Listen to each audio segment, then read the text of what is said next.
네, 지금부터 세 번째 세션 이어가도록 하겠습니다. 3세션 주제는 디지털 금융 및 기후금융의 현황 및 과제입니다. 한국금융연구원 서병우 디지털금융연구실장께서 발표해 주시겠습니다. 큰 박수 부탁드리겠습니다.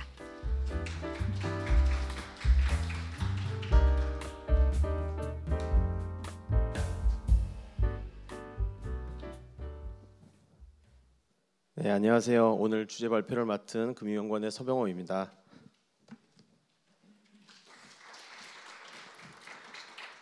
이게 사진이랑 실물이랑 너무 달라갖고 겸연쩍습니다. 이제 좀 옛날에 찍은 사진이라서. 네, 저희 디지털 금융연구실이 별도의 세션을 확보한 게 올해 처음인데요. 디지털 금융이 그만큼 중요해졌다는 증거가 아닌가 싶습니다.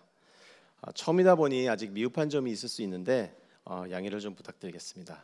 오늘 토론자로 아주 좋으신 분들을 많이 모셨고 그분들의 말씀이 중요하기 때문에 저는 최대한 핵심 위주로 간단하게 딱 20분 맞춰서 발표하도록 하겠습니다. 자세한 사항은 자료를 참조해 주시면 감사하겠습니다. 목차입니다. 오늘의 주제는 크게 보면 두 가지인데 아무래도 이슈가 더 많은 디지털 금융 부분에 대해서 먼저 좀 더 길게 말씀을 드리고 그 다음에 기후금융에 대해 발표하도록 하겠습니다. 디지털 금융 안에서도 이제 주제가 아주 다양한데요. 우선 TMF 사태로 주목을 받은 전자금융을 먼저 다루고 21세기의 원유라 불리는 빅데이터 그리고 그 빅데이터의 활용과 직결되면서 최근 챗GPT 등장으로 각광받고 있는 AI에 대해 살펴보겠습니다. 다음으로는 망분리 이슈로 뜨거웠던 클라우드 컴퓨팅과 함께 망분리 규제 완화의 부작용으로 인해 강화될 필요가 있는 사이버 보안에 대해 발제하였습니다. 가상자산 이용자 보호법 시행 등 가상자산 이슈에 대한 발제 이후 CBDC 도입 가능성으로 주목을 받는 디지털 화폐 논의를 정리하였습니다. 마지막으로는 디지털 금융 생태계 발전에 있어서 아주 중요한 핀테크 지원 관련된 말씀을 드리도록 하겠습니다. 다음은 전자금융거래 현황입니다. 첫 번째 주제인데요. TMF 사태 이후에 전자금융거래법 그리고 대규모 유통업법 개정안이 9월에 발표되었습니다. 동 개정안의 정금법 관련된 핵심은 아래 그림에서 보듯이 전자상거래 플랫폼과 백화점 등은 정금법 규제 대상에서 제외하고 전금법에 적용을 받는 피지에 대해서는 정산자금 보호, 진입규제 강화, 제재 및 처벌 근거의 신설 등 규제를 강화한다는 그런 내용입니다. 티몬과 위메프와 같은 전자상거래 플랫폼은 공정위 소관의 이제 대규모 유통업법에서 규제하는 것으로 이해하고 있습니다. 그 외에 올해 9월에는 기존에 개정한 전금법이 시행되었는데 선불업 등록 대상을 대폭 확대하면서 선불업자의 수취자금 별도 관리를 의무화하였으며 샌드박스로 영위되던 BNPL 업무를 선불업자의 겸용 업무로 제도권으로 편입했습니다. 전자금융 관련 정책 과제에 대한 제언을 드립니다. TMF 사태 해결을 위한 전금법 개정안이 발표되기는 했지만 2006년 여전법을 참고해 제정된 전금법의 어떤 근본적인 한계는 여전히 있는 것 같습니다. 당시 보조적 지위에 머물던 전금업자들이 지금은 지급결제 시장의 주된 참가자로 성장하였기 때문인데요. 좀 전면적인 개편이 필요한 것 같습니다. 그리고 왼쪽 그래프에서 보듯이 지불 수단을 근거로 분류되어 이제 처음에는 교통카드로 이제 주로 이용되던 선불업이 이제는 간편결제와 송금까지 영위하면서 여러 가지 상이한 기능을 수행하고 있습니다. 그 결과 다수의 상이한 기능이 같은 업으로 편성되어 동일한 규제를 받게 되었습니다. 그리고 오른쪽 표에 있는 전자자금 이체업, 전자화폐업, 선불업 이런 것들은 기능이 유사함에도 불구하고 상이한 규제를 받고 있습니다. 이로 인해서 이제 동일 기능, 동일 규제의 원칙이 지켜지지 못하는 문제가 있습니다. 그 결과 오른쪽 표의 등록회사 수에서 보듯이 전자자금 이체업이나 전자화폐업으로 등록된 회사는 하나도 없고 선불업과 피지업으로 등록된 회사가 대부분입니다. 그래서 동일 기능, 동일 규제 원칙에 입각한 규제 측의 개편이 좀 필요해 보이고요. 한번 바꾸면 다시 바꾸기가 굉장히 어렵기 때문에 좀 미래지향적으로 생각을 해서 가상자산과 그다음에 디지털 화폐를 이용한 결제도 포함하는 것도 좋을 것 같습니다. 다음으로는 이제 경영과제입니다. 개정 정금업법 시행에 따라 선불업 등록 대상이 크게 확대되었습니다. 그러다 보니까 선불 충전금을 수취하는 기업들은 자사의 등록 의무 여부를 확인해야 합니다. 은근히 선불 충전금을 받는 회사들이 굉장히 범위가 넓은데요. 6개월의 유예 기한이 있기 때문에 내년 3월까지 등록을 마무리해야 합니다.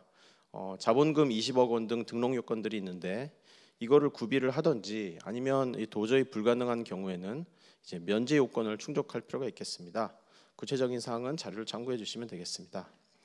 그리고 두 번째로 선불업자 관련 행위 규칙이 신설되었기 때문에 별도 관리 같은 그런 규칙 준수를 위한 어떤 프로세스가 필요하고 또 이제 본의 아니게 또 위반을 하면 안 되니까 내부 통제 시스템도 점검할 필요가 있겠습니다. 다음 슬라이드는 두 번째 주제인 빅데이터와 AI 현황입니다. 빅데이터 관련 현안으로는 올해는 마이데이터 2.0 추진이 대표적인데요. 데이터 판매 활성화와 오프라인 영업 개시가 계획되어 있습니다. 데이터 판매는 재판매 이슈 등으로 인해서 사실상 금지된 상태였는데 좌측 그림과 같이 재판매가 불가한 그런 안심거래 시스템이 추진되면서 데이터 판매가 다시 가능해질 것으로 보입니다. 그리고 기존의 모바일 채널에서만 이용이 가능했던 마이데이터 서비스가 향후에는 이제 금융회사의 오프라인 지점에서도 허용될 예정입니다. 그리고 AI와 관련해서는 헐루시네이션 등 생성형 AI의 특성을 가이드라인에 반영하는 작업이 지금 진행 중에 있고요. 사스 같은 그런 클라우드 컴퓨팅 관련 망분리 규제가 완화되면서 관련된 그 이용 기준도 제시된 바 있습니다. 나아가 영문 위주로 학습된 해외의 생성형 AI 모형을 국내에다가 이렇게 적용을 하다 보니까 각 금융회사에서 이용하는 그 생성형 AI의 국문 이해도가 좀 떨어지는 문제가 있습니다. 그래서 그 AI 학습을 위한 한글로 된 그런 금융 데이터 제공을 준비 중입니다. 그리고 학습 후 평가 단계에서 활용할 평가용 한글 데이터도 지원을 준비 중이고 이상거래 탐지, 해킹 방지, 그런 공익 목적의 공유용 그런 데이터도 구축하고 있습니다. 모두 내년 중에는 이제 제공이 시작되지 않을까 예상이 되고 있습니다. 참고로 마이데이터 2.0 추진 방안이 그대로 실행되면 꼭 그대로 실행된다는 법은 없지만 업계에 어떤 영향이 있을지 제시해 보았습니다. 추후 논의를 위해서 일단 오프라인 점포에서의 정보 유출 우려가 새로 생긴다는 말씀만 드리고 넘어가겠습니다. 지금까지 제도적 환경 변화에 대해서만 말씀을 드렸는데 생성형 AI의 보급에 따라 금융 범죄도 고도화되고 있습니다. 보이스 피싱 관련해서 영화도 많고 한데 그 대본을 작성하는데 생성형 AI가 쓰이고 있고 오른쪽 표와 같이 딥페이크로 영상이나 음성을 생성해 가지고 악용하기 시작했습니다. 또한 이제 왼쪽 표와 같이 딥페이크로 이제 투자 사기도 하고 있는데 해킹에서도 생성형 AI가 적극 활용되고 있습니다. 데이터와 AI 관련 정책 제언 드리겠습니다. 마이데이터 산업에는 크게 두 가지 이슈가 있는데 정보 유출 우려는 이미 말씀드렸고 마이데이터 사업자의 비즈니스 모델 취약성도 문제입니다. 일단 정보 유출 문제 해결을 위한 내부 통제 및 배상 체계 구축이 필요하고 이제 내부 통제는 점포 단위와 그리고 본점 단위에서 각각 체계적으로 이루어져야 합니다. 마이데이터 사업자들의 비즈니스 모델 개선을 위해서는 사실상 금융 데이터만 가지고는 한계가 있고 상거래와 의료 등 타산업 마이데이터와의 연계가 필수적이므로 어떤 연계 방안을 미리 준비할 필요가 있을 것 같습니다. 생성형 AI와 관련해서는 이제 딥페이크 범죄 예방을 위한 어떤 인증이나 어떤 위조 탐지 이런 시스템 업그레이드가 필요할 것 같습니다. 나아가 AI 가이드라인을 지금 만들고는 개정하고는 있지만 이제 법적으로 강제성이 없기 때문에 이용자 보호를 위한 그런 법안도 미래지향적으로 준비할 필요가 있는 것 같습니다. 현재 과기부에서 이제 AI 법안을 준비하고 있지만 그건 금융업의 특성이 반영되지 않은 그냥 일반 법입니다. 따라서 금융 서비스 이용자의 보호를 위한 필요 최소한의 규제를 제안합니다. 가령 이제 금융 사고나 불안전 판매 발생에 대비해서 배상 및 책임 관련 입법은 필요하다고 판단됩니다. 관련 기업의 경영 과제도 참고로 정리해 보았습니다. 지금까지 말씀드린 환경 변화에 대한 자연스러운 대응 방안이고요. 추가적인 설명은 생략하겠습니다. 세 번째 주제인 클라우드와 보안에 대해 말씀드리겠습니다. 2013년 도입된 물리적 망분리 규제는 중요하지 않은 비중요 업무에 한해서 샌드박스 형태로 이제 예외가 허용이 되었는데 비중요 업무다 보니까 경영 효율성 개선 효과는 거의 없었습니다. 올해부터는 이제 망분리 규제 개선 로드맵을 발표하면서 오른쪽 그림과 같이 업무 자동화와 고객 관리 등도 샌드박스를 통해 클라우드로 이제 이용할 수 있게 되었습니다. 다만 이제 사이버 보안을 위해 물리적 망분리에 의존하던 금융회사들 입장에서는 논리적 망분리 시스템의 이용에 따른 어떤 그것이 전환이 새로운 과제입니다. 그래서 금융 보안 규제를 원칙 중심으로 개편해서 자율성을 높이고 사고 시 책임성을 강화하는 내용의 금융 보안 선진화 방안도 추진 중입니다. 다음은 참고 자료입니다. 앞서 말씀드린 제도적 변화에 따라 금융회사는 생산성의 향상이 기대되며 빅테크와 핀테크는 수탁 수익 증가가 예상됩니다. 다만 이제 제3자 리스크와 사이버 리스크가 증가할 수 있으며 그 과정에서 이제 관련 규제가 강화될 수도 있겠습니다. 클라우드 및 보안 관련 정책 제언입니다. 클라우드 컴퓨팅 등 아웃소싱이 증가하면서 제3자 리스크가 커지는데요. 내부 통제가 강화될 필요가 있겠습니다. 가령 외주 업체 대상으로 감독기관이 좀 직접 가서 이제 감독도 하고 해야 되는데 이들이 대부분 금융감독 대상이 아니고 또 뭐 해외 업체들도 있고 하기 때문에 별도의 법적 근거가 필요합니다. 그래서 그런 근거를 좀 마련할 필요가 있겠고요.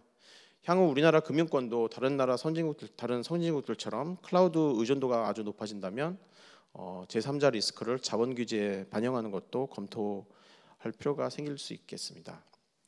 금융 보안과 관련해서는 금융안전법의 제정이 추진되고 있는데 금융 보안 선진화를 위해서 꼭 필요한 것 같습니다. 네, 다음은 네 번째 주제인 가상자산입니다. 저희가 주제가 너무 많아갖고 사실 좀 힘드실 것 같은데 가상자산 관련해서 올해 가장 큰 변화는 이용자 보호법 시행일 것 같습니다. 이에 따라서 분리보관과 배산 책임 등 이용자 보호 체계가 도입되었고 각종 불공정 거래 방지를 위한 행위 규제도 신설되었습니다. 이 보호법과 별개로 국내 모든 거래소에 상장된 가상자산을 대상으로 이제 3개월마다 적격성 심사가 시작되었고 거래소 대상으로 이제 재신고 절차도 시작되었습니다. 정책 제언입니다. 이용자 보호법은 가상자산의 1단계 입법이었고 이제 2단계 입법인 디지털 자산 기본법의 제정이 진행 중입니다. 이용자 보호법은 거래소만을 상정해서 제정이 되었는데 기본법에서는 뭐 발행은 물론이고 보관업자 같은 이런 뭐 같은 서비스 인프라까지 포괄할 필요가 있겠습니다. 얼마 전에 트럼프가 이제 당선이 되면서 가상자산 시장이 한층 뜨거워지고 있는데 제도의 공백을 최소화해야 이용자를 더 확실하게 보호할 수 있겠습니다. 또한 국제적으로 지급 결제 목적의 스테이블 코인 관련 규제가 강화되고 있는데 동일 기능, 동일 리스크, 동일 규제 원칙에 입각한 스테이블 코인 규제 도입도 필요한 그런 시점입니다. 참고로 글로벌 시장에서 상위 10개 코인 중에 3개가 스테이블 코인이고요. 거래량 기준 1등 코인은 비트코인이 아니라 의외로 이제 테더라는 스테이블 코인입니다. 그리고 전체 거래량에서 스테이블 코인이 차지하는 비중도 50%를 넘어섰습니다.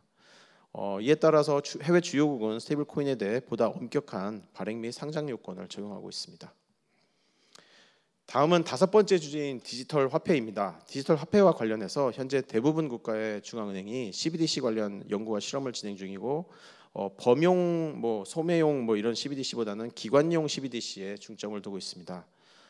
우리나라도 기관용 CBDC는 이제 은행이랑 중앙은행만 쓰는 그런 거고요. 우리나라도 한국은행 주도로 기관용 CBDC와 그리고 그와 별도로 또 예금 토큰 발행을 위한 활용성 테스트를 진행 중인데 내년 초에 7개 군행은행이 발행한 예금 토큰을 편의점과 서점 등에서 이용하는 실거래 테스트가 실시될 예정입니다.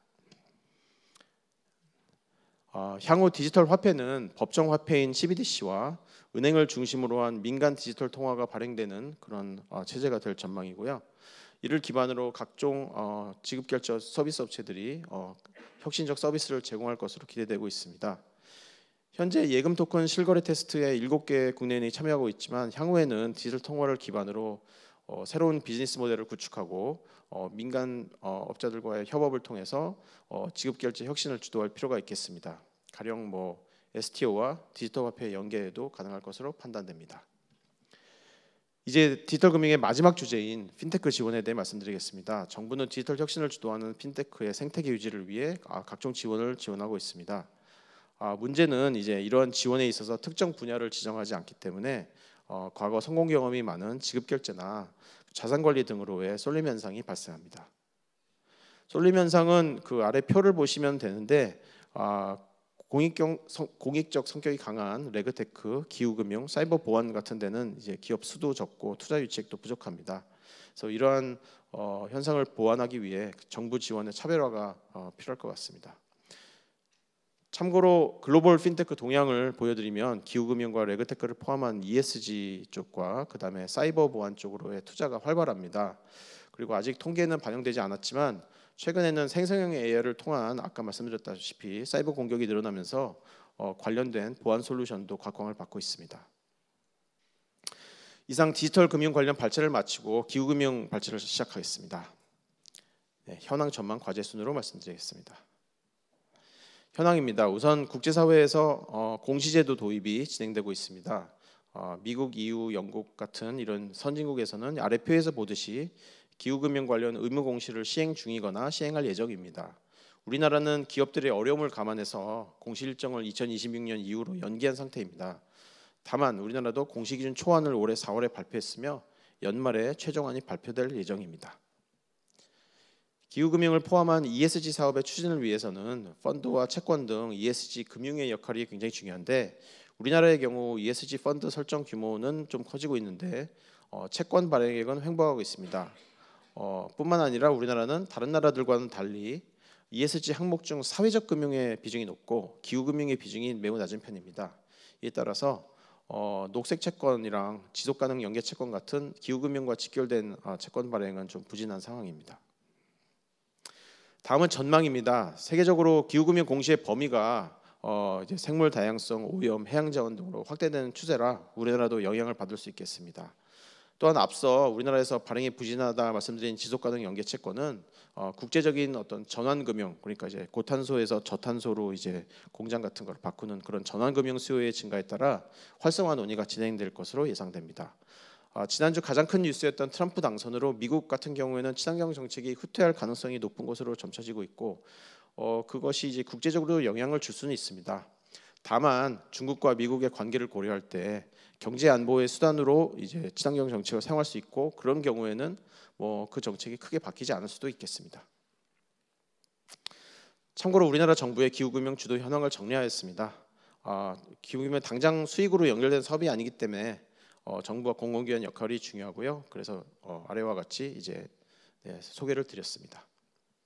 정책 제언입니다. 우리나라는 이미 말씀드린 바와 같이 지속 가능성 의무 공시 일정을 2026년 이후로 연기를 했는데 이해관계자들의 의견을 충분히 반영해서 우리나라 실정에 맞는 공시제도 도입이 필요하겠습니다.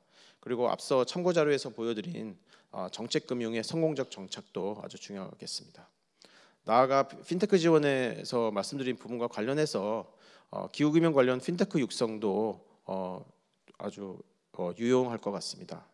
이를 위해서 그 녹색 분류 체계의 그린 핀테크를 포함함으로써 관련 투자가 유치가 더 용이해지도록 하는 방안, 핀테크 지원에 있어서 그린 핀테크에 가산점을 주는 방안, 규제 샌드박스로 그린 핀테크를 적극 수용하는 방안, 싱가포르의 프로젝트 제네시스를 참고해서 녹색 금융 플랫폼을 구축하는 방안 등이 있겠습니다.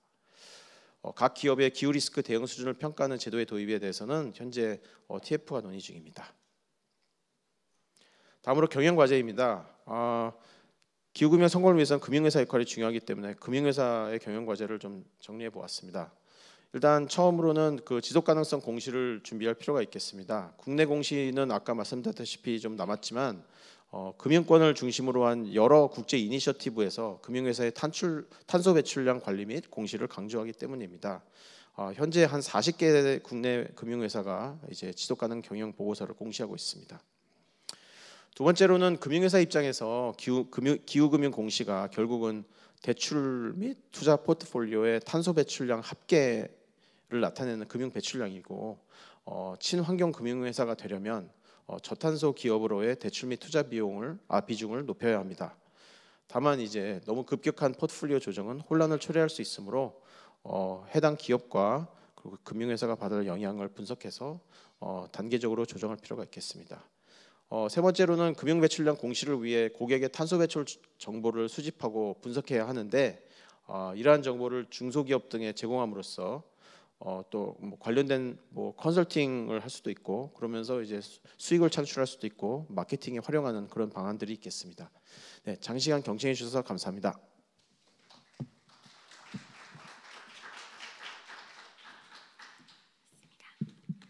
네, 발표 감사합니다. 이어서 3세션 종합 토론 바로 이어가겠습니다. 토론 참석자분들께서는 단상 위로 올라와 주시면 감사하겠습니다.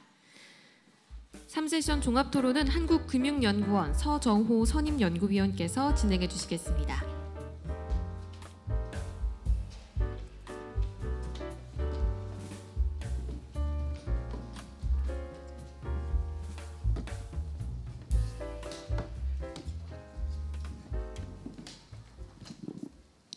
네, 안녕하세요. 예, 세 번째 세션 토론 사회를 맡은 한국금융연구원의 서종호입니다. 네, 디지털과 기후금융 이슈는 이미 이제 금융산업에 있어서 거대한 트렌드로 자리매김을 했다고 생각을 합니다. 그래서 앞서 발제에서도 느끼셨겠습니다만은 이미 많은 변화가 진행이 되고 있고 또 앞으로도 이런 변화를 저희들이 읽지 않고서는 금융산업에 있어서 미래를 준비하기 어렵다 이렇게 생각이 듭니다.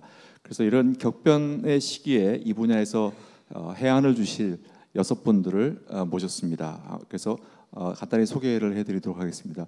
우선 제 옆에 금융위원회 김성진 가상자산 과장님 모셨습니다. 네. 네, 그 옆에는 뭐 성함이 같습니다만은 동명이인입니다만은 KDB의 ESG 센터의 김성진 센터장님 모셨습니다. 네, 그 옆에 법무법인 광장의 김시홍 박사님 모셨습니다. 네, 그 옆에 금융위원회 디지털 금융 총괄 과장님으로 계시는 신상호 과장님 모셨습니다. 네, 그 옆에 하나은행에서 디지털 금융 사업부를 담당하고 계시는 정재욱 본부장님 모셨습니다. 네, 그 옆에 금융위원회 공정시장 과장이신 최지현 과장님 모셨습니다. 네. 네. 저희가 토론의 이슈가 굉장히 다양하기 때문에 우선 디지털과 기후금융을 이렇게 묶어서 토론을 진행을 하도록 하겠습니다. 그래서 토론의 순서는 우선 김시용 전문위원님, 정지욱 본부장님, 그다음 신상훈 과장님, 김성진 과장님 순서대로 진행을 하고요. 이어서 기후금융 관련해서는 김성진 센터장님, 최지현 과장님 순으로 진행을 하도록 하겠습니다. 토론은 각자 한 7분 정도 해주시면 감사하겠습니다. 네, 그럼 먼저 우리 김시용 박사님부터 시작해 주시면 감사하겠습니다. 네, 김시용 전문위원입니다. 저는 그 디지털 금융과 관련해서는 이 국내 전자금융거래법을 빼놓고 이야기할 수 없다라고 생각하고요. 특히 또 이 전자금융거래법을 한 20년 정도 연구를 하다 보니까 아쉬운 점도 많고 또 시급히 정비해야 될 사항도 상당히 많은 것 같습니다. 특히 최근에 이 머지 포인트나 TMF 사태 이후에 지금 금융당국이나 공정거래위원회 뭐 이렇게 해서 규제 부분을 제도적 정비를 하고 있지만 또 예상되는 또 여러 가지 부작용이라든가 또 해결해야 될 법적 과제들이 좀 많은 것 같습니다. 그래서 그런 중심으로 말씀을 드리겠습니다. 현재 우리나라가 디지털 금융이 굉장히 발전을 하고 있고 다른 나라에 못지않게 굉장히 혁신 금융 뭐 지정 건수도 늘고 있고 특히 간편 결제를 넘어서 지금 금융 AI가 보편화되고 있는데 반면에 이를 뒷받침할 한 규제나 제도적 정비가 굉장히 항상 못 따라가고 있어서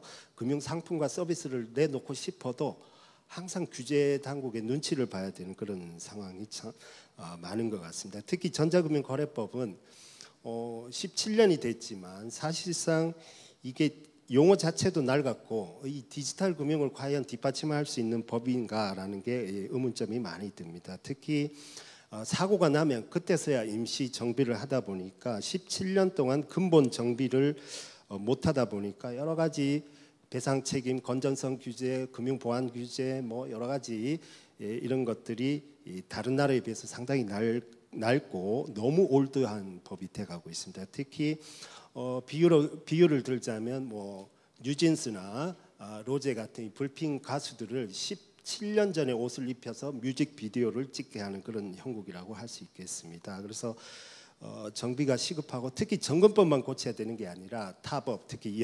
여신전문금융업법, 전자상거래법, 전자서명법 또 외국환 거래법 관련 디지털 금융과 관련된 법률들이 이 체계 정합성 있게 같이 정비가 돼야 되는데 항상 그때 해당 법률만 조금씩 건드리다 보니까 각 법률마다 제각각인 이 규제 체계가 특히 전자금융거래법에 있어서는 더더욱 범위도 좁을 뿐만 아니라 적용 순위가 항상 정금법은 항상 뒤에 타법이 먼저 규율을 하면 그 법을 적용하다 보니까 사실상 전자금융거래법이 적용될 수 있는 부분은 페이먼트, 간편결제 그 정도 수준입니다. 특히 선불과 피지를 주로 규율하고 있는데 게다가 최근에 또 금융보안법을 별도로 분리해내면 사실상 전자금융거래법은 더 쪼그라지고 거래법도 사실상 낡은 데다가 검사감독법도 또 분리될 가능성도 있고 해서 점점 그러면 국내 디지털 금융을 어느 법률로서 규율을 뒷받침해야 되냐 하는 근본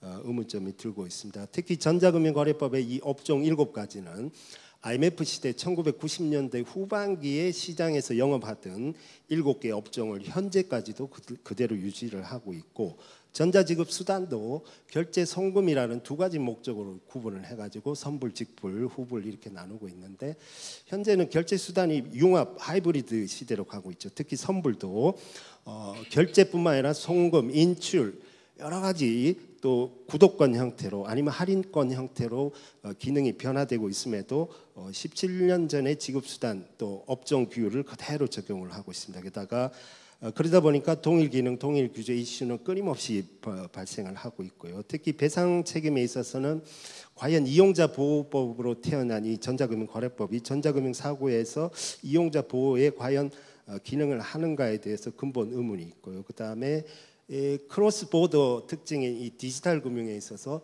17년 전에 너무 국내 시장만 보고 이 규율하다 보니까 역의 적용이라든가 이런 부분들이 상당히 취약해서 해외 서버를 두고 국내 가맹점과 이용자를 상대로 하는 그런 글로벌 빅테크들을 규율할 수 있는 사실상 할 수 없는 그런 한계점에 있습니다. 그래서 이런 역의 적용 부분들이 굉장히 지금 현안으로 다가오고 있고요. 그래서 국내 법인을 두지 않거나 또 국내 서버를 두지 않거나 또 국내 업체와 제휴를 안 하고 그대로 해외에서 현지에서 그대로 서비스를 할 때는 전자금융거래법이 취약하다라는 부분들을 한계를 나타내고 있습니다.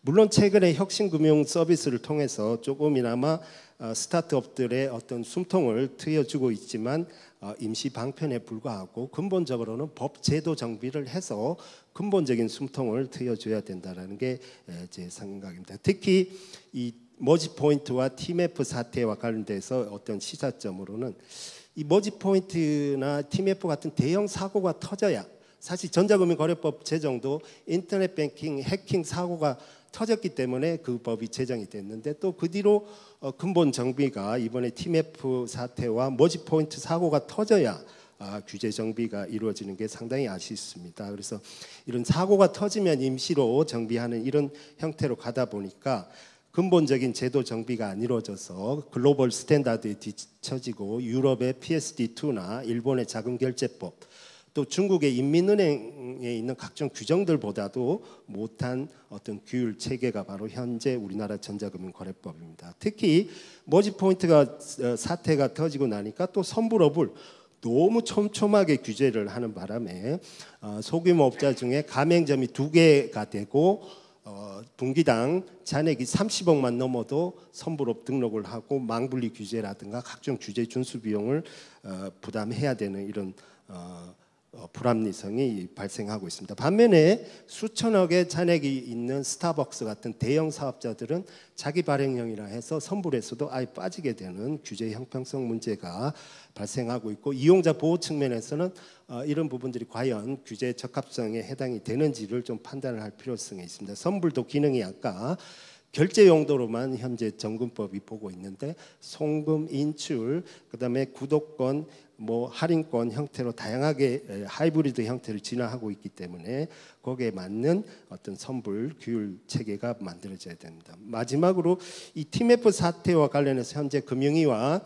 공정위가 전자금융거래법과 대규모 유통업법을 통해서 주로 정산자금 별도 관리, 정산 주기를 획일화하고 또 자금 유용이라든가 미지급할 때의 어떤 처벌 뭐 이런 중심으로 규제를 하고 있는데 상당히 좀 우려스러운 거는 이 TMF 같은 겸용 피지가 사고를 쳤는데 사실상 전자금융거래법 개정은 엉뚱하게 전업 피지만 규율하게 되고 있고 또 대규모 유통업법은 온라인 플랫폼을 하는 통신 판매 중개업자 중에 대규모 사업자를 규율 범위로 갖고 갔는데 문제는 그 양쪽에도 안 들어가는 중간 영역에 있는 겸용 중소형 피지사들은 규제 사각지대에 그대로 방치되게 되고 오히려 또 제2의 TMF 사태가 또 발생할 가능성이 상당히 높습니다. 왜냐하면 전자금융거래법의 수범 주체는 피지의 개념 정의를 2조 19 새로 정의하면서 전업 피지 내지는 제3자를 위해서 정산 대행하는 그런 업자만 피지고 자기 상거래를 위한 내부 정산, 특히 대규모 유통업자라든가 전자상거래법 적용을 받거나 정통망법 적용 이런 다른 법을 적용받으면 피지에서 빼겠다라고 지금 하고 있어서 그렇게 되면 피지의 범위가 굉장히 좁아집니다. 그래서 거의 전업 피지만 규율하게 되고 그런데 또 대규모 유통업법은 피지와 상관없이 유통업자, 온라인 플랫폼, 통신 판매업자를 규율하다 보면 아까 말하는 규제 사각지대가 발생하고 특히 대규모 유통업자로 편입되는 과거의 피지업자들은 정금법의 규제 준수 비용이 너무나 높아서 건전성 규제, 보안 규제, 무과실 책임, 영업 행위 규제 등이 높았는데 대규모 유통업법으로 가니 뭐 건전성 규제도 거의 없고 보안 규제도 안 받고 하니까 라이센스 반납까지도 지금 검토하고 있는 그런 규제 차익이 발생을 하고 있습니다. 그래서 이런 문제들이 좀 하루빨리 좀 두 부처가 협의를 해서 규제 사각지대 내지는 규제 차액이 발생 안 되도록 하는 어떤 그런 과제들을 좀 국회에서 좀 보충을 해야 되지 않나 싶습니다. 특히 정산 주기를 획일적으로 함에 따른 피지의 여러 가지 담보 기능이나 리스크 완충 기능들이 좀 침해받을 소지도 있고 또 우선 변제권을 허용함으로써 채권자 평등 원칙이라든가 원래 전자금융거래법이 B2C 거래를 위해서 이용자 보호를 위한 법인데 이 가맹점은 사실 B2B 거래입니다. 그런데 이제 정금법의 철학이 B2B 거래까지도 보호한다면 물론 그 입법 정책상 문제지만 그렇지만 영세 소상공인에 한해서 우선 변제권을 허용하는 게 합리적이지 않을까 그런 생각을 합니다. 그 다음에 채권의 양도 금지라든가 담보 금지 이런 부분은 이 선정산 대출에도 지장을 초래하기 때문에 약간 정책적 배려가 필요하지 않을까 그런 생각을 해봅니다. 그 다음에 이 과잉 규제들이 동시다발적으로 한꺼번에 적용되는 부분은 좀 지양할 필요가 있는데 정산주기 획일화, 정산자금 별도 관리, 자본금 상향, 간편결제 수수료 공시 규제 뭐 이런 부분들이 동시다발적으로 했을 때는 그 버텨낼 수 있는 중소형 업체들이 있을까? 그러면 결국 독과점 구조로 결국 경쟁을 저해하는 구조로 갈 수 있고 결국 판매점이나 이용자의 이 어떤 그런 피해가 증가될 수 있는 것 같습니다. 그다음에 이 수범 주체 마무리 좀 해주시죠. 네. 수범 주체에 대해서 좀 온탕 냉탕을 갈 게 아니라 명확한 철학과 방향을 갖고 가야 되는데 한때는 피지 범위를 엄청나게 넓혔다가 지금부터 확 좁히고 이러다 보니까 수범 주체들의 혼란이 많은 것 같습니다. 그래서 이런 부분들은 좀 앞으로 입법할 때 좀 어떤 여러 가지 면밀히 검토할 필요가 있고 또 국내 통신과금 업체들은 아무런 정산 업무를 해도 아무런 규제를 안 받고 있고 또 아까 해외 사업자 같은 규제 형평성 문제 그다음에 여전법의 결제 대행 업체와 정금법의 피지업 간의 여러 가지 규제상에 안 맞는 부분들을 좀 정비할 필요가 있고 마지막으로 중장기적으로는 정금법의 업종을 또 전자지급 수단을 재설계하고 또 정금법의 적용 범위를 좀 넓히고 역의 적용을 강화해서 해외 사업자까지도 적용할 수 있도록 하며 전자금융업자의 겸용, 부수 업무 그다음에 위탁 가능한 업무들을 정비를 해야지 이렇게 시장에서 막 서비스 하는 대로 이렇게 하다 보면 계속 새로운 어떤 사고가 발생할 수 있어서 중장기적으로는 그런 부분까지도 같이 검토해야 될 필요성이 있는 것 같습니다. 이상입니다. 네, 충분한 시간 못 드려서 죄송합니다. 그다음에 정재욱 본부장님 이어서 말씀 부탁드리겠습니다. 네, 하나은행 디지털 신사업을 담당하고 있는 정주옥입니다. 이게 오늘 발표자께서 해주신 내용들이 제가 하고 있는 업무 거의 대부분을 커버하는 내용이라서 좀 하고 싶은 얘기가 많은데 좀 시간 제약상 제가 좀 마음 급하게 좀 말씀드리겠습니다.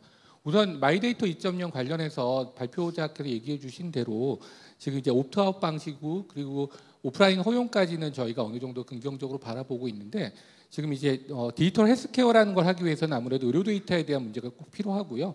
그리고 앞서 이제 말씀드렸던 티몬 위머프 사태 같은 경우도 결국은 이제 B2C에서 에스크로가 있고 B2B에서 유통 데이터가 저희한테 있으면 매출대금 선정산에 관련한 여러 가지 대출들에 대해서 신용평가 모델을 만들 수 있습니다. 근데 현재 같은 형태에 있는 데이터 수준으로는 어쩔 수 없이 이런 부분들에 대해서 제약적이기 때문에 법적인 부분도 물론 고려가 돼야 되겠지만 B2B 향에 대한 부분에 있어서 유통 데이터를 같이 공유하는 부분도 마이데이터 부분에서 같이 고려됐으면 하고요. 아울러 또 현재 이제 트럼프 당선되고 가상자산에 대한 논의들이 많은데 앞서 이제 몇 거래소들이 은행과 제휴해서 가상자산에 대한 거래 내용들을 마이데이터에 같이 옵트인 방식으로 보여준 적이 있었습니다. 그렇다 그러면 지금 현재 뭐 대한민국 국민 중에서 한 뭐 800만, 1000만 정도가 지금 가상자산을 이용하고 있다면 가상자산의 거래 내역을 옵트인 방식으로 은행에서 마이데이터 안에 포함되는 내용들도 같이 좀 보완해서 말씀을 좀 해주셨으면 하는 게 좀 의견이고요.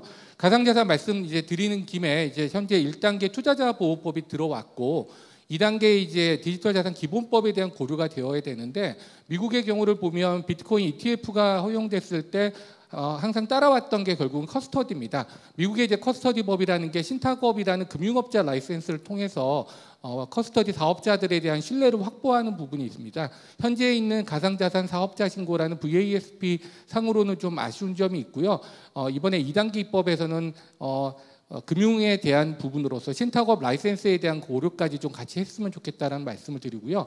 그리고 지난 11월 6일 날 가상자산위원회 1차 회의에서 논의됐던 법인계좌 허용에 관련해서도 지금 이제 법인계좌 관련해서 저희가 여러 가지 법인들과 거래할 때 은행 영업점에서 저희가 KYC 그리고 CDD, EDD 등 되게 고객에 대한 주의 확인 의무를 되게 많이 하고 있습니다. 특히 이제 최종 실소유자 확인까지 한다고 했을 때 현행 지금 거래소 중심으로 되어 있는 몇몇 인터넷 전문은행이 하고 있는 KYC나 자금 세탁 방지 수준으로 현재 법인들에 대한 부분이 가능할까? 그렇다 그러면 현재 논의되고 있는 141행에서 142행과 같이 일반적인 오프라인 영업점을 가진 은행들까지 가상자산 연결 계좌에 대한 고려들도 함께 좀 고려를 해주셨으면 하는 바람입니다.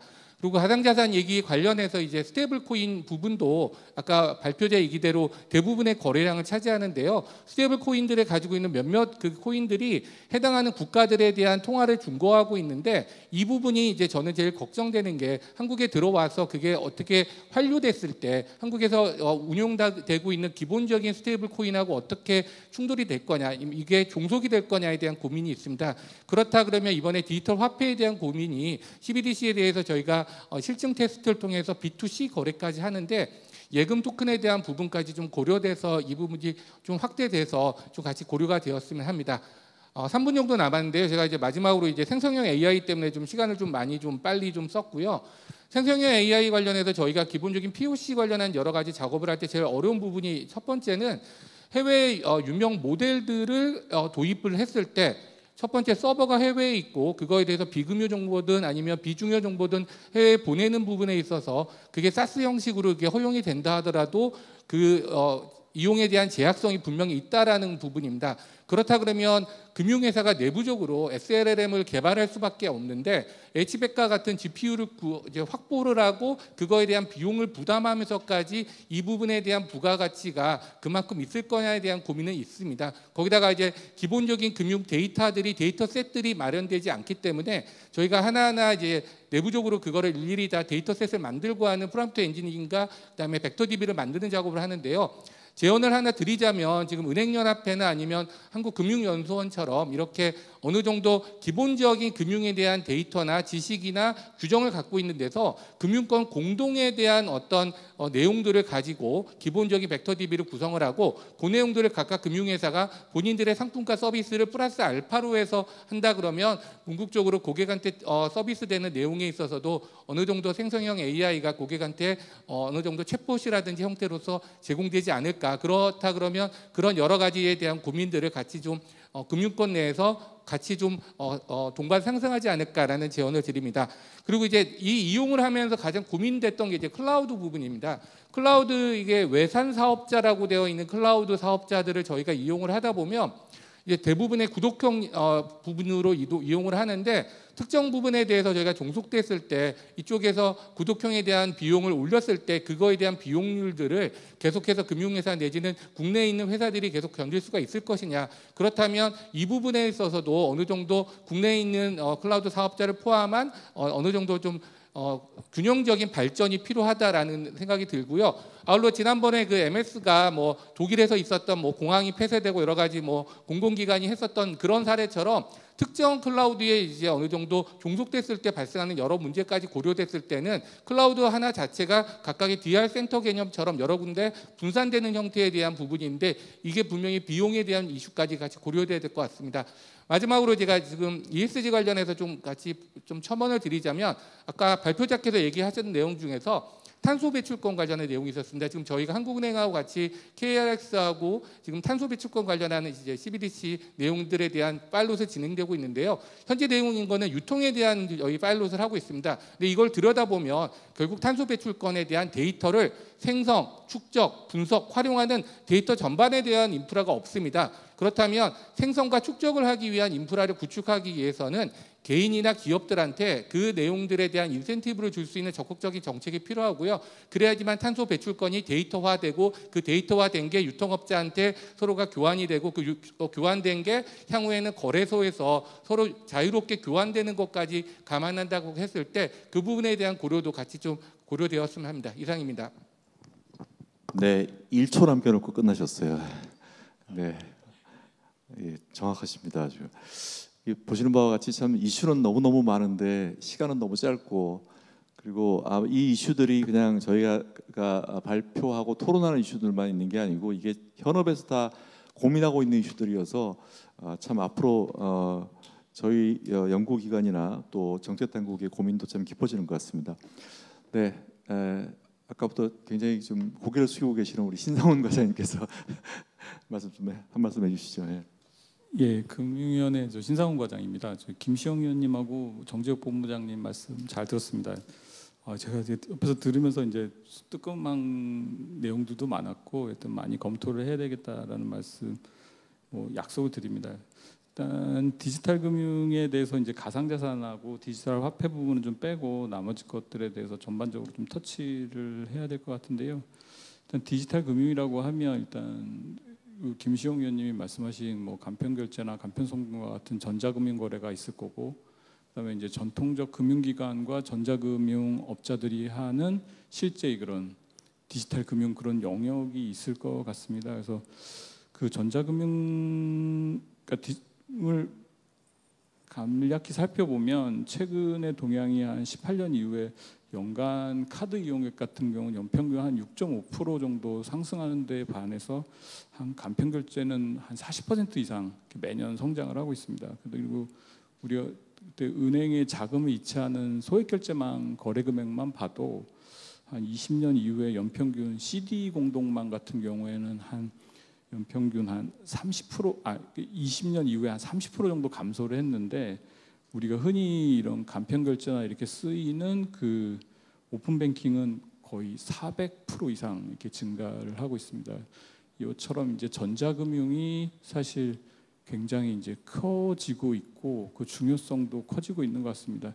그 김시용 위원님이 뭐 전자금융거래법에 대해서 뭐 많은 문제를 지적하셨는데 뭐 저도 이제 많은 부분 공감을 하고 있고요. 근데 이제 전자금융거래법이 사실 2006년에 제정되면서는 사실 거의 뭐 전 세계적으로 유일무이한 그런 법이었는데 이제 세월이 많이 이제 흐르고 나다 보니까 이제 좀 낡고 뭐 그런 것 같고요. 이제 그거에 대한 것들을 좀 개편할 필요성을 저희도 인정을 합니다.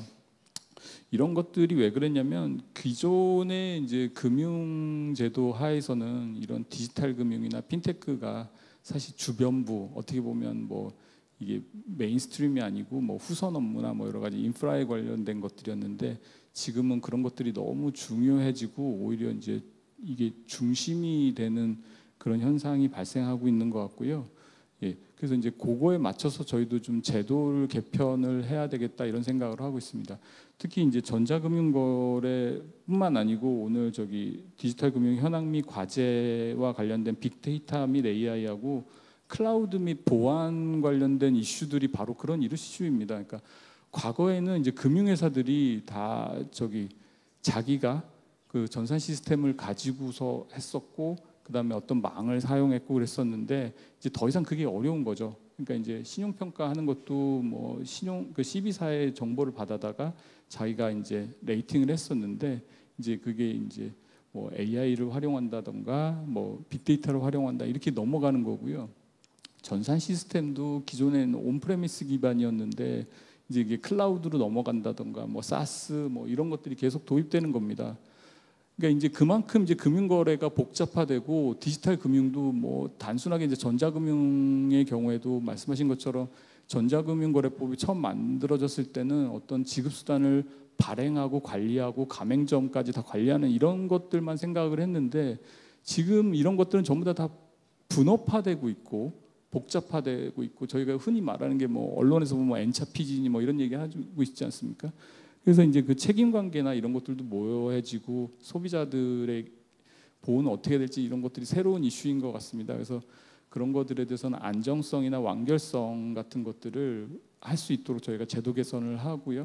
그리고 이제 규제하는 것이 우리 이제 혁신이나 뭐 이런 것들을 또 제약하지 않도록 또 그런 점도 좀 많은 신경을 써야 될 것 같습니다. 그리고 마지막으로 이제 핀테크 지원인데 사실 최근에 이제 핀테크가 많이 좀 침체되어 있다라고들 얘기를 합니다. 이제 핀테크가 많이 침체되어 있다고 하는데 이 결국 이제 이게 방금 그 IT 위스탁이나 뭐 2번, 3번 뭐 빅데이터 클라우드와 관련된 이슈이긴 한데 핀테크가 사실 굉장히 죽어가고 있다고 얘기하지만 통계로 봤을 때 B2C는 뭐 간편 결제, 간편 송금해갖고 어느 정도 좀 성숙되고 이게 주춤하고 있지만 오히려 이제 B2B 영역에 대해서는 오히려 이제 투자가 늘어난다거나 뭐 좀 시장이 확대되고 이런 경향을 보이고 있습니다. 뭐 AI라든지 뭐 클라우드 다 연결된 문제인 거죠. 그렇기 때문에 이제 요 핀테크 쪽은 아무래도 금융회사하고 이제 핀테크 협업이 좀 중요하다는 생각이 들고요. 저희도 이제 그쪽 부분에 대해서 좀 지원이 좀 이루어질 수 있고 그다음에 협업 모델을 만들어가는 그런 것들을 많이 고민하고 있습니다. 저는 좀 시간을 좀 여기까지만 말씀드리겠습니다. 네, 감사합니다. 그 뭐 조금 시간이 남아서 그 이제 망분리 규제 완화에 대한 그 정부의 방침이 로드맵이 나오고 난 다음에 이제 관심이 굉장히 뜨거운데 뭐 최근까지 혹시 그 8월달 이후에 뭐 혹시 업데이트해 주실 사항이나 동향이나 뭐 이런 게 있으면 좀 말씀을 해주시면 감사하겠습니다. 저희 이제 담당 이제 금융안전과에서 하고 있어서 뭐 상세한 걸 제가 다 말씀드릴 수는 없고요. 지금 하여튼 샌드박스를 통해 갖고 이루어지는 걸로 알고 있고요. 지금 하여튼 저 3분기에 그 샌드박스 신청을 받은 것으로 알고 있고 그게 이제 저희가 이제 그 법정 기한 내 처리할 수 있도록 지금 소관 실무진들이 좀 최선을 다하고 있는 것으로 알고 있습니다. 네, 감사합니다. 이어서 지금 이제 가상자산 얘기를 조금 더 해보려고 하는데요. 우리 트럼프 당선 이후에 아마 연일 지금 가상자산 가격이 뭐 천정부지로 치솟아 오르고 있고 그래서 이제 가상자산 규제에 대한 방향성이 매우 달라질 것이다라는 기대가 확산이 되고 있습니다. 그래서 트럼프 당선 이후에 아마 누구보다도 고민이 많으실 것 같은데 우리 김성진 과장님 향후 정책 방향에 대해서 좀 말씀 들어보도록 하겠습니다. 예, 저희 금융위원회 김성진 과장입니다. 안 그래도 오늘 뭐 서병호 박사님 발표도 해주시고 여러분들 좋은 말씀 잘 들었습니다. 아시다시피 최근 미국 대선으로 인해 가지고 가상자산 시장의 변동성이 굉장히 확대가 된 바 있고 이것은 아무래도 그 최근 당선된 트럼프 당선인의 정책에 대한 어떤 시장의 기대가 반영된 게 아닌가 생각을 합니다. 아까 나오면서도 잠깐 비트코인 가격을 봤는데 오늘 아침에 83,000불인가요? 3,000불인가요? 아무튼 넘어가지고 보다가 굉장히 놀랐던 기억이 있는데요. 근데 아직은 시장은 여전히 불확실성이 지배하는 상황 같습니다. 지금 미국 가상자산 정책에 대해서도 아직 구체적인 정책 대안은 나오기 전이고 여러 기대감이 반영돼서 시장이 반응을 하는 과정으로 보고 있습니다. 다만 이제 미국 그 가상자산 정책 방향을 크게 보면 방향성은 조금 확실한 것 같습니다. 그게 이제 가상자산의 어떤 제도화라는 것이 조금은 더 빨라지는 계기가 되지 않을까, 아마 이런 기대를 하고 있는 것 같고요.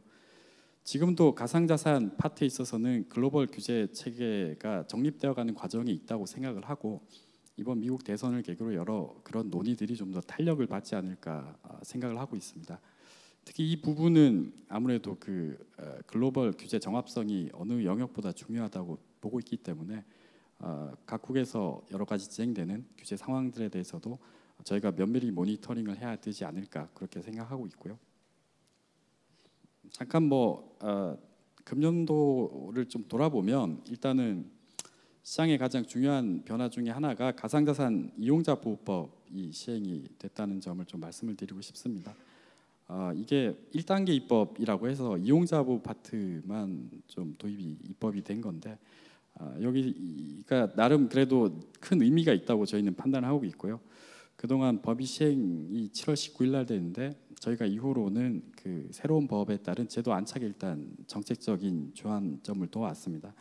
그래서 예치금 이용료 지급이라든지 불공정 거래에 대한 조치 같은 이용자가 좀 체감할 수 있는 정책 안착에 노력을 많이 했고요. 이제 향후 계획을 말씀을 드려야 되겠네요. 향후 계획 같은 경우도 일단 여러 가지 여건이 변화를 하고 있고 정재욱 본부장님께서 말씀해주신 현물 ETF 발행이라든지 여러 가지 업 분리 그런 것들이 시장에서 많이 제기가 되고 있는 것도 잘 알고 있습니다. 저희가 이런 여러 가지 문제들을 논의하는 어떤 정부의 공식적인 법정 자문기구로서 얼마 전에 가상자산위원회를 출범을 한 바 있고요. 11월 6일 날 킥오프 회의 때 아까 본부장님 말씀하신 법인 계좌 관련된 여러 가지 의견도 첫 번째로 나눴고요. 그 주신 의견을 바탕으로 해서 저희가 지금 실무 워킹그룹을 구성해서 여러 가지 논의와 검토를 진행하고 있다는 말씀을 드리겠습니다. 얼마 전 보니까 트럼프 대통령의 공약 중에 하나도 대통령 직속의 비트코인 자문위원회를 만든다는 그런 기사를 본 적이 있는데 아마 이 부분이 아직 가상자산 부분이 좀 여러 가지 전문성이라든지 초국경성, 혁신성 같은 특성 때문에 민간이 함께 정책 방향을 찾아가고자 하는 시도가 아닐까 생각합니다. 그래서 저희도 일단 가상자산위원회를 통해서 말씀드렸던 법인 계좌 개설을 포함해서 2단계 입법이라든지 그리고 아까 말씀하셨던 현물 ETF 관련된 문제 또 여기 여러 부처들이 같이 참여를 하고 있습니다. 그래서 비단 저희 금융위 쪽과 관련된 이슈가 아니라 블록체인 산업 자체의 어떤 활성화 방안 그리고 법무부를 위시해서 여러 가지 법률적인 이슈들도 함께 좀 폭넓게 다뤄보려고 합니다. 그래서 일단은 그걸 통해 가지고 여러 가지 가상자산과 관련된 정책에 일단은 저희가 이때까지 유지해왔던 어떤 기조 산업의 혁신은 저해하지 않으면서 이용자 보호를 강화하는 그런 기조에 맞게 저희 우리나라에 맞는 적절한 규제 방향을 찾기 위해서 계속 좀 노력을 해 나갈 예정입니다. 예, 이상입니다. 예, 감사합니다.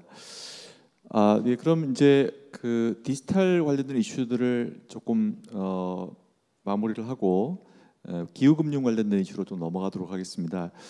이제 트럼프 당선으로 인해서 이제 미국의 에너지나 친환경 정책에 좀 큰 변화가 있을 거다라는 전망도 사실 있고요. 또 이미 바이든 정부에서 많은 진전이 있었기 때문에 그 물줄기를 돌리기는 좀 어렵지 않겠느냐라고 하는 전망. 그래서 아마 미세 조정에 좀 그칠 것이다라고 하는 전망도 만만치가 않은 것 같습니다.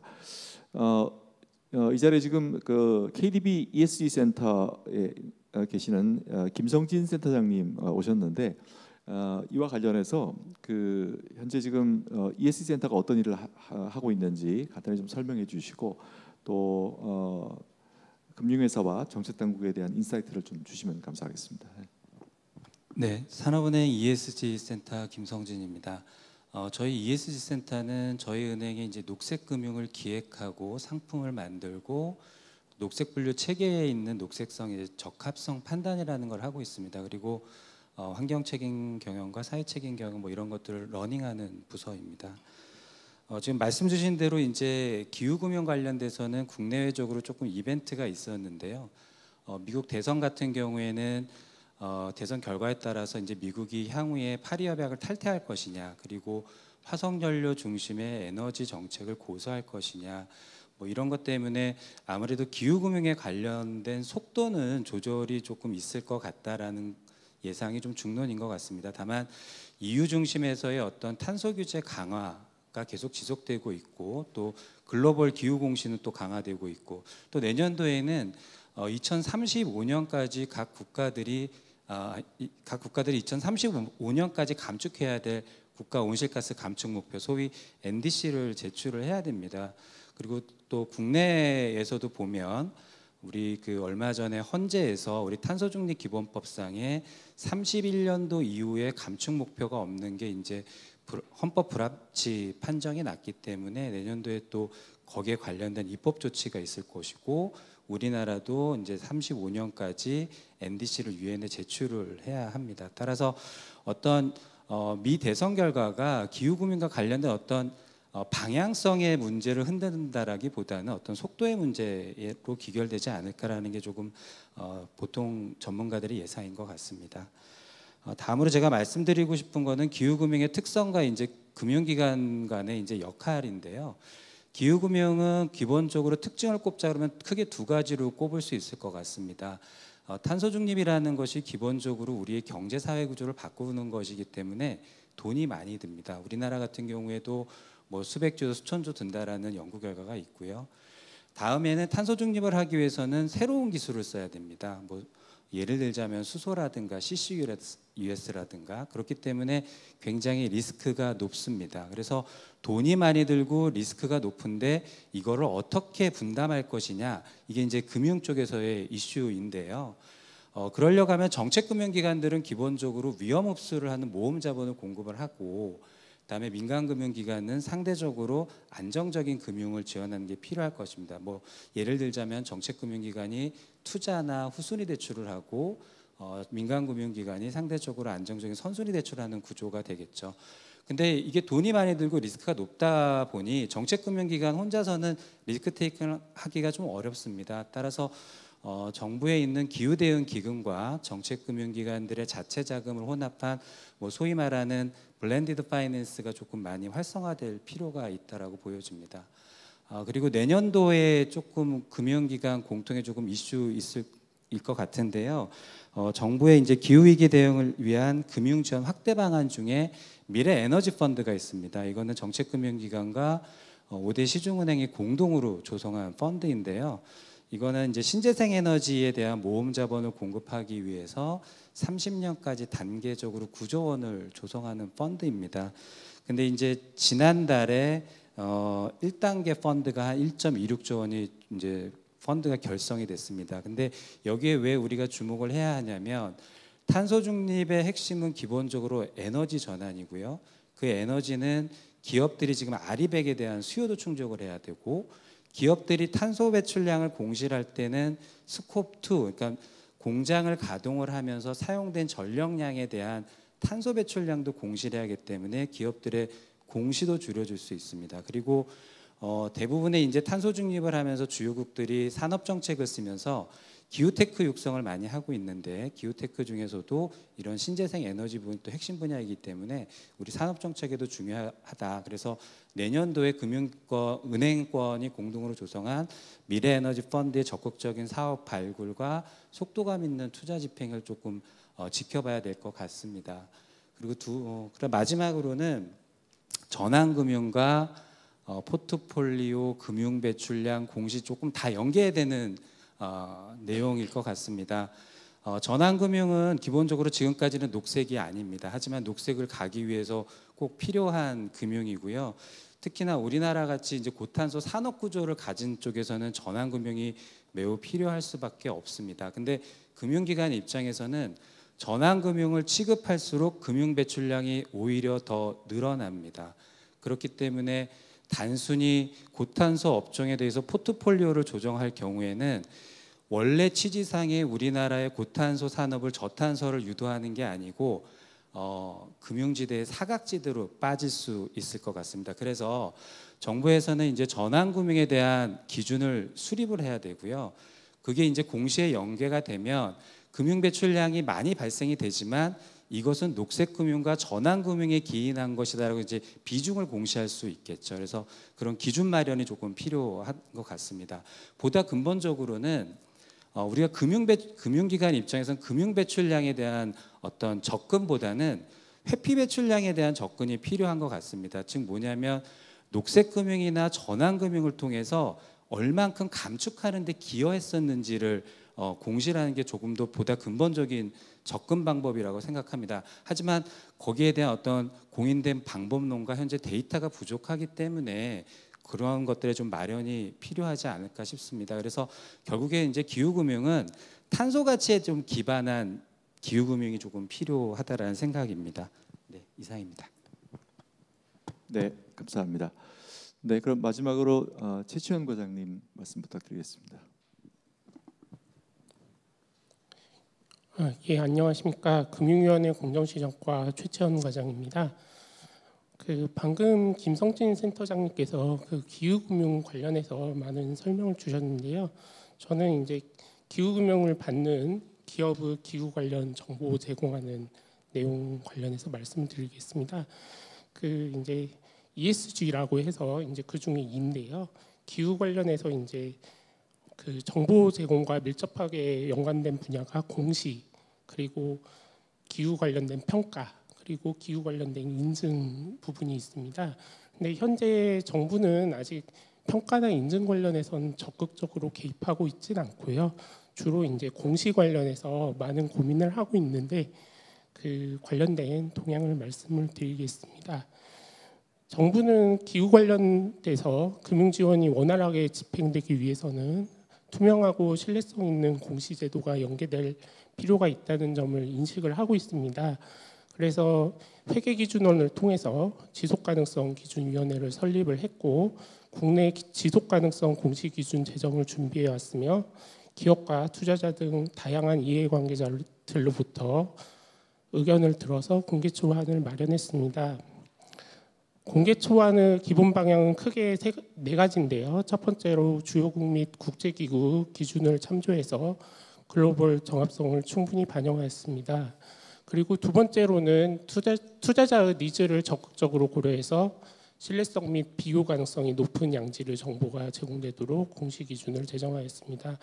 그리고 세 번째로는 기업의 수용 가능성을 감안해서 ESG 공시 기준 적용이 기업에 과도한 부담이 되지 않도록 기준을 제정하였습니다. 그리고 마지막으로 기후 공시와 함께 저출산 고령화와 같이 우리 경제가 직면한 위험 요인에 대해서 정부와 기업이 함께 대비해 나갈 수 있도록 관련 내용을 반영하였습니다.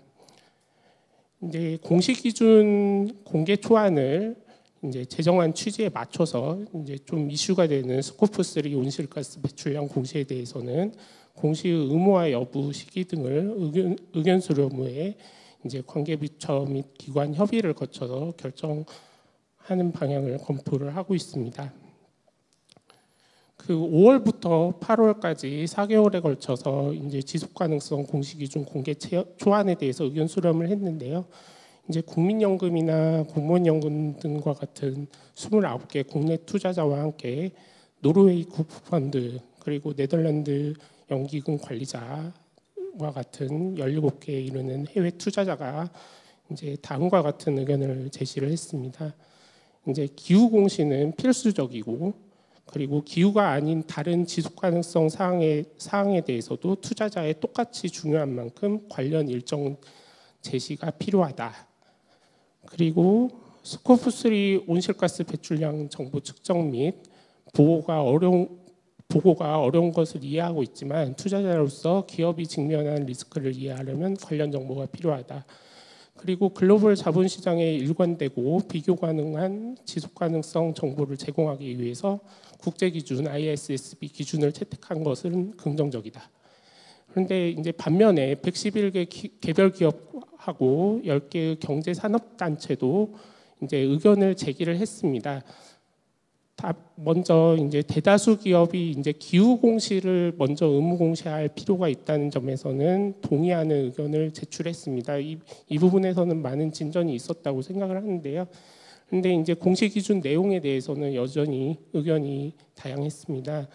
먼저 공시 대상 범위 관련해서 이제 기업들을 적극적인 해외 진출로 보유한 해외 자회사의 경우에는 이제 신뢰성 있는 정보가 확보되기 어렵다. 그리고 스코프3 온실가스 배출량 공시 관련해서는 주요국 중에서도 요구하지 않는 경우가 많다. 그리고 정책 목적 공시, 저출산 고령화나 뭐 인권 경영 관련해서는 공시 부담 가중 우려가 있다는 점을 언급을 했습니다.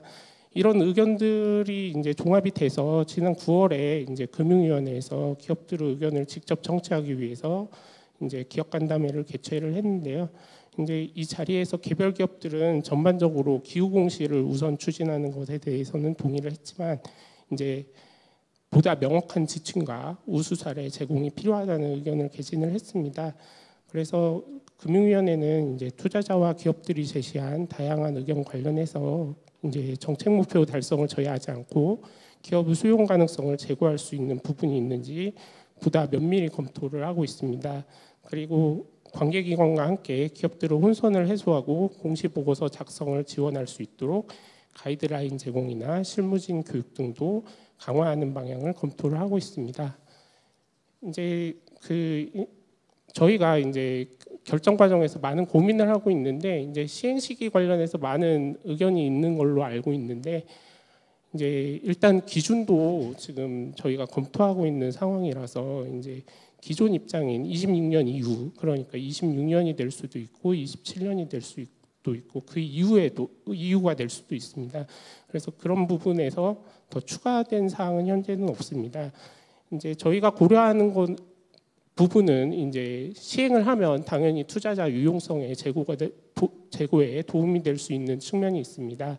다만 주요국 상황과 동떨어져서 지나치게 빠르게 시행하거나 아니면 지나치게 늦어지는 경우에는 이제 기업이나 우리나라 경제에 도움이 되지 않는 측면이 있습니다.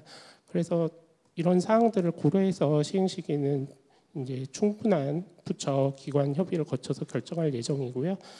이제 불확실성 관련해서 걱정하시는 분들이 많은 만큼 저희도 또 이제 관계 부처 기관과 많은 얘기를 하고 기업이나 투자자들 의견도 좀 더 적극적으로 수렴하고 조율을 해서 너무 늦지 않게 좀 진전된 상황을 안내할 수 있도록 노력하겠습니다. 이상입니다. 네, 감사합니다. 지금 뭐 여전히 많은 일들이 진행이 되고 있지만 아직 확실한 게 없는 상황에서 이렇게 나와서 말씀을 해주신다는 게 참 어려운 일인데 그래도 최선을 다해서 이렇게 꼼꼼하게 말씀을 해주셔서 너무 감사드립니다. 예, 뭐 이렇게 해서 6분의 말씀을 다 들어봤고요. 뭐 아마 오늘 저희 세션뿐만 아니라 모든 세션을 통해서 가장 많이 나온 단어는 아마 트럼프가 아닐까 저는 생각을 하는데 그만큼 이제 최근에 저희들이 살고 있는 세상에 굉장히 많은 불확실성을 던져주고 있는 거 아닌가 이런 생각이 들고요.